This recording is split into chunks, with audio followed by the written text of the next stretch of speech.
Ano ang bangungot? Pagbubunyag ng mga maling paniniwala at pag-unawa sa katotohanan. Kamusta mga kaibigan? Welcome back sa ating channel. Ngayon, tatalakayin natin ang isang paksang nakakaintriga at medyo nakakatakot. Ang bangungot.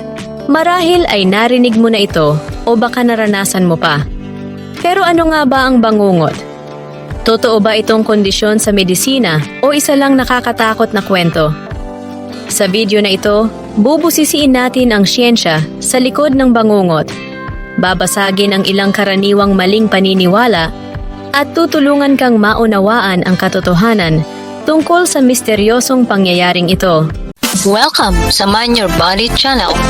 Kung bago ka pa lang sa channel na ito, ay huwag kalimutang mag-subscribe at pagkipindot na rin ang notification bell para updated kayo sa mga susunod na videos ng channel na ito. Ano nga ba ang bangungot? Ang bangungot, isang terminong malalim ang ugat sa kulturang Pilipino, ay literal na nangangahulugang bangungot o nightmare sa Ingles. Pero hindi ito ordinaryong masamang panaginip, ito'y isang karanasang nakakatakot at sa ilang kaso, maaaring maging delikado sa buhay.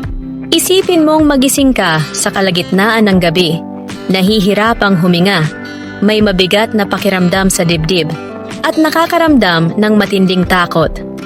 Ganito ang pakiramdam ng bangungot. Pero ano ang nagiging sanhi nito? Mayroon bang mas malalim na paliwanag dito? Mga sanhi at sintomas, tingnan natin ang siyensya sa likod ng bangungot. Bagaman ito'y madalas na napapalibutan ng mga kwento ng kababalaghan, may mga tunay na paliwanag sa medisina na maaaring magpaliwanag sa mga nakakakilabot na karanasang ito. Isa sa mga pangunahing sanhi ay ang Sudden Arrhythmic Death Syndrome, SADS, isang bihirang kondisyon sa puso na maaring magdulot ng biglaang cardiac arrest habang natutulog.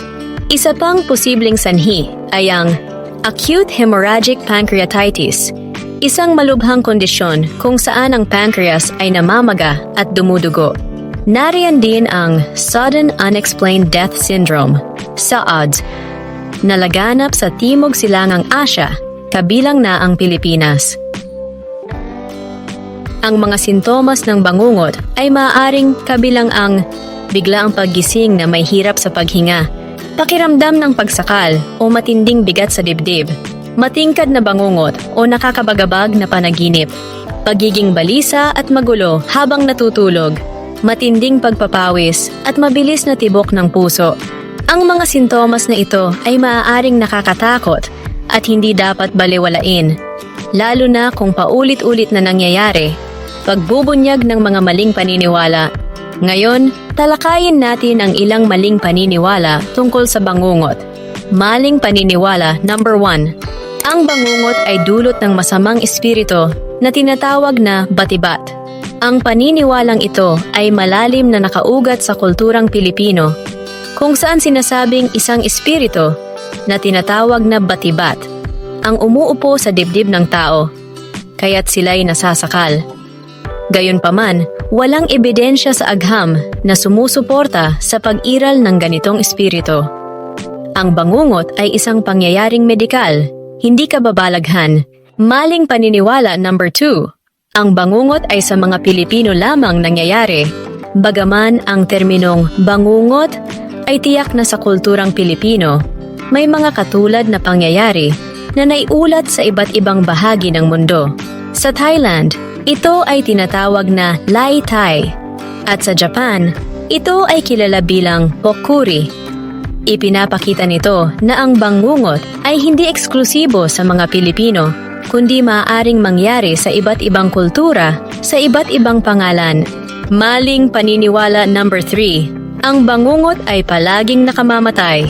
Isa pa itong maling paniniwala. Bagaman ang bangungot ay maaaring maging nakamamatay, lalo na kung may kaugnayan sa mga kondisyong tulad ng SADS, hindi ito palaging nakamamatay. Sa tamang atensyong medikal, ang panganib ay maaaring mabawasan. Ang maagap na pagkilala sa mga sintomas at agarang pagkilos ay maaaring magligtas ng buhay.